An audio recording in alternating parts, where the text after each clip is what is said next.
بسم الله الرحمن الرحيم. الدرس التاسع: تدريبات على التنوين وأحرف المد الثلاثة وحرفي اللين. عين فتى ألف مد ع، همزة كسراء عائي، لام فتحتين لن عائلا،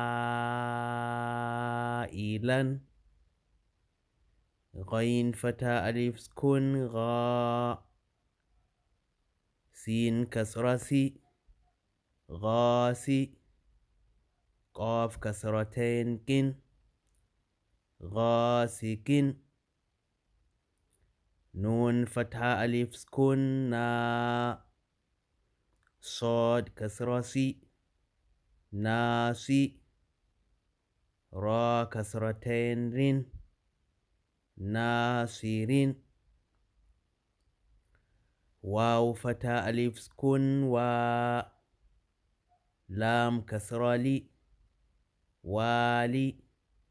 دال كسرتين دين والد، همزة ضماء، عين ضمة واو سكون عو أعو، ذال ضمة ذو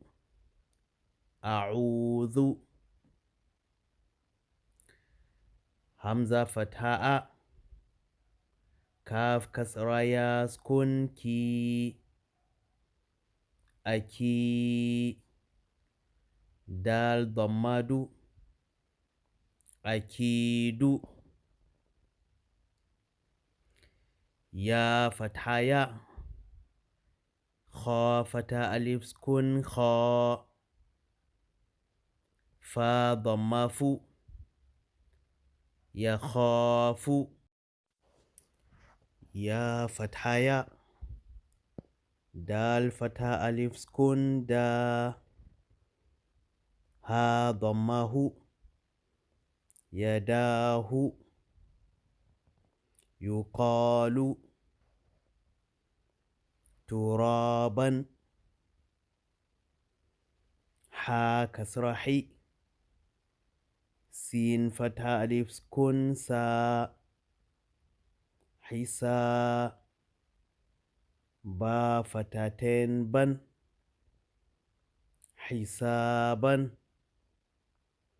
سين ضماسو، با فتحة ألف سكون با سبا، تا فتحتين تن سباتا، سين كسرة سي، را فتحة ألف سكون را سرا، جيم فتحتين جن سراجا، سلام شداد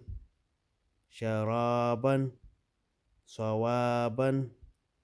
طعام.